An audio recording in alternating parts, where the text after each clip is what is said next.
பள்ளிக்கூடங்களிலும் ஆசிரியர்கள் போய் சேர்வது என்பதும் அல்லது அங்கே தங்கி பணிபுரிவது என்பதும் நடக்காத ஒரு காரியமாக இருப்பதனால் பள்ளிகள் இருந்தாலும் கூட மாணவர்களுடைய கல்வி என்பது அவர்களுக்கு ஒரு எட்டாத கனியாகவே இருக்கின்றது. இந்தியாவுடைய புள்ளிவிவரங்களை பார்ப்போமானால் கூட ஏற்கனவே நமது ஆதிவாசிகளுடைய எழுத்தறிவு என்பது 47% இருக்கும் பொழுது தமிழகத்துடைய ஆதிவாசி குழந்தைகளுடைய எழுத்தறிவு என்பது 41% தான் இருக்கிறது. அதிலும் குறிப்பாக பெண் குழந்தைகளுடைய கல்வி என்பது வெறும் 27% இருக்கிறது என்பது ஒரு வேதனைக்குரிய விஷயம். அதற்கு அடிப்படை என்ன காரணம் என்று பார்ப்போமானால் அருகிலே பள்ளி இல்லாதது, அதற்கு ஆசிரியர்கள் செல்லாதது, அவர்களால் செல்லக்கூடிய இடங்களிலே பள்ளிகள் அமையாதது, இப்படி காரணங்களை அடுக்கிக் கொண்டே போகலாம். இந்த சூழ்நிலையிலே அவர்கள் பக்கத்தில் உள்ள தோட்ட தொழில்களுக்கும் விவசாயத்திற்கும் கூலி தொழிலாளிகளாக மாறி வருகின்ற ஒரு சூழ்நிலையை பார்க்கின்றோம். ஆதிவாசி குழந்தைகளை பொறுத்தவரை அவர்கள் இன்று எஸ்டேட்டிலே கூலி தொழிலாளர்களாக பெரும்பாலான எல்லா மலைப்பகுதிகளிலுமே வேலை செய்து கொண்டிருக்கின்றார்கள். ஒரு விவசாய தொழிலாளர்களாக மாற்றப்படுகின்ற ஒரு சூழ்நிலையை பார்க்கின்றோம். இந்த சூழ்நிலையில தான் இப்போது பார்த்தோம்னா நம்ம ரைட் எஜுகேஷன் ஆக்ட் வந்திருக்கு, கல்வி உரிமைக்கான சட்டம்.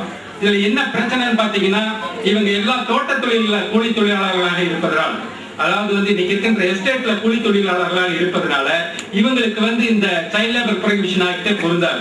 ஏன்னா இவங்க ஹசார்டஸ் இண்டஸ்ட்ரீஸ்ல இல்ல. அந்த அடிப்படையில் பார்த்தோம்னா அவங்க மேல நீங்க எந்த நடவடிக்கை எஸ்டேட் ஓனர் மேல எடுக்கவே முடியாது. இன்னொரு பக்கம் பார்த்தோம்னா 14 வயதுக்கு உட்பட்ட குழந்தைகளுக்கு கட்டாய கல்வி கொடுக்க வேண்டும் இன்னொரு சட்டம் இருக்கு. அப்ப இரண்டு சட்டத்துக்கு உள்ள முரண்பாடுகளை நம்ம இங்க தெளிவா புரிஞ்சுக்க வேண்டிய அவசியத்துல இருக்கும். ஒரு சட்டம் 14 வயதுக்குள்ள இருக்கின்ற அனைத்து குழந்தைகளும் கல்வி கூடங்கள்ல இருக்கணும்னு சொல்லுது. இன்னொரு சட்டம் 14 வயதுக்கு இருக்கின்ற குழந்தைகள் நான் ஹசார்டஸ் இண்டஸ்ட்ரியில ஒர்க் பண்ணலாம்னு சொல்லுது. அப்ப இந்த இரண்டு சட்டங்களுக்கு உள்ள முரண்பாடுகளை இந்த ரைட் எஜுகேஷன் ஆக்ட் இம்ப்ளிமெண்ட் பண்ணவே விடாது. ஏன்னா இந்த சட்டத்தின் கீழே போனீங்கன்னா அவங்க இன்னொரு சட்டத்தின் கீழே வெளியே வந்துருவாங்க அங்க இருக்கிற எஸ்டேட் ஓனர்ஸ் பூரா. அப்ப என்ன செய்ய வேண்டி இருக்குன்னா, இப்ப இருக்கின்ற அந்த சைல்ட் லேபர் ப்ரொஹிபிஷன் ஆக்ட டோட்டலா எடுத்தா மட்டும்தான் இந்த கல்வி உரிமை சட்டத்தை நடைமுறைப்படுத்த முடியும். இல்லைன்னா கல்வி உரிமை சட்டத்தை நிச்சயமாக நடைமுறைப்படுத்துவதிலே மலைப்பகுதிகளிலே எந்தவித சாத்தியமும் இல்லை. இப்ப இன்னொரு உதாரணம் எடுத்து சொல்ல போனோம்னா, இந்த வன உரிமை சட்டம் ரைட் ஃபாரஸ்ட் ஆக்ட் வந்தது 2006ல. ஆனா அந்த சட்டம் வரும்போது அந்த சட்டத்துல ரொம்ப தெளிவா சொல்லியிருந்தாங்க, இந்த சட்டத்தை நடைமுறைப்படுத்துவதற்காக இதற்கு முன்னால் உள்ள எந்த சட்டங்கள் தடையாக இருந்தாலும் அந்த சட்டம் பொருந்தாது அப்படின்னு தெளிவா சொல்லியிருக்காங்க. குறிப்பா பாத்தீங்கன்னா 2006ல வந்த வன உரிமை சட்டத்துல நிலங்கள் ஆதிவாசி மக்களுக்கு கொடுக்கணும்னு சொல்லும் போது நிலங்களை கையகப்படுத்துவதற்கான ஃபாரஸ்ட் கன்சர்வேஷன் ஆக்ட் 1980 கொண்டு வந்த வன பாதுகாப்பு சட்டம் அதுக்கு பொருந்தாதுன்னு சொன்னாங்க. அப்ப சட்டத்துல உள்ள முரண்பாடுகளை கூட அதுல தெளிவா பேசியிருக்காங்க. ஆனா ரைட் எஜுகேஷன்ல அந்த சட்டத்துல முரண்பாடுகளை பேசாதனால இப்ப நீங்க ரைட் எஜுகேஷன் ஆக்ட் இம்ப்ளிமெண்ட் பண்ண போனீங்கன்னா இங்க சைல்ட் லேபர் ப்ரொஹிபிஷன் ஆக்ட்ல அவங்க தப்பிச்சிருவாங்க. ஏன்னா இது ஹசார்டஸ் இண்டஸ்ட்ரீஸ் வரல. அப்ப நம்ம என்னுடைய கோரிக்கை என்னவா இருக்குன்னா, முதல்ல இந்த சைல்ட் லேபர் ப்ரொஹிபிஷன் ஆக்ட டோட்டலா எடுக்கணும். இந்த 1986ல வந்த குழந்தை ஒழிப்பு எதிர்ப்பு சட்டத்தை முழுமையாக எடுத்தெறியாவிட்டால் அல்லது அதை நீக்காவிட்டால் குழந்தைகள் கல்வி உரிமை சட்டத்தை நடைமுறைப்படுத்தவே முடியாது. எனவே நம்முடைய கோரிக்கையாக இந்த டிஎப்பில் சிஎல்ஆர்பிங்கிறத ஒட்டுமொத்தமான இந்த குழந்தை தொழில் தடுப்பு சட்டத்தை நீக்கிவிட்டு இந்த கல்வி உரிமை சட்டத்தை நடைமுறைப்படுத்துவதற்கு சிஎஸ்சி பாடுபட வேண்டும். அதே நிலையில இன்னைக்கு மலைப்பகுதிகளில் மீண்டும் இதே நிலைமை நீடிக்கிறதுனால ஆசிரியர்கள் போகாதனால பள்ளிக்கூடங்கள் இருந்தால் கூட நாளைக்கு நம்மளே கேட்டு போராடி 1 கிலோமீட்டருக்குள்ள பள்ளிக்கூடம் கூட அங்கே ஆசிரியர் போவாருன்றது நிறைய கேள்விகள் இருக்கு.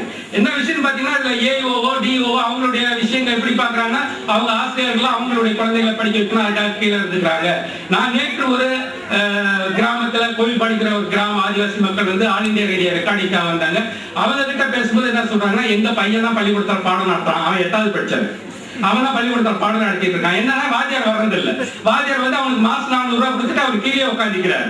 20,000 25,000 சம்பளம் வாங்குற ஆசிரியர் கீழே இருந்துகிட்டு 300 ரூபாய் கொடுத்து உள்ளூர்ல இருக்கின்ற ஒரு பையனை போட்டு அவங்கள நடத்த சொல்லிட்டு இவங்க கீழே இருந்துக்கிறாங்க. இன்னொரு வேடிக்கை என்னன்னா, மற்ற ஆசிரியர்களை விட இவங்களுக்கு 30% சேலரி அதிகம், ஹில்ஸ் அலவன்ஸ் அது தனியா கொடுக்குறாங்க, 30% அதிகமா கொடுக்குறாங்க. ஆனா இது எந்த ஆசிரியர் இயக்கங்களும் அல்லது சரி ஆசிரியர் கூட்டமைப்பும் சரி இதை கேள்வியா கேட்கறது இல்லை. ஏன் மலைப்பகுதியில் ஆசிரியர்கள் போகிறது இல்லைங்கிறத அவங்களுடைய கூட்டமைப்புக்குள்ள ஒரு கேள்வியா எழுப்புறது இல்லை. அல்லது நம்ம போய் ஒரு பெட்டிஷன் கொடுத்தாலும் அதையே அவங்களுடைய வரப்பிரசாதம் மாற்றி ஒரு டிரான்ஸ்பர் வாங்கிட்டு கீழே போயிடுறாங்க.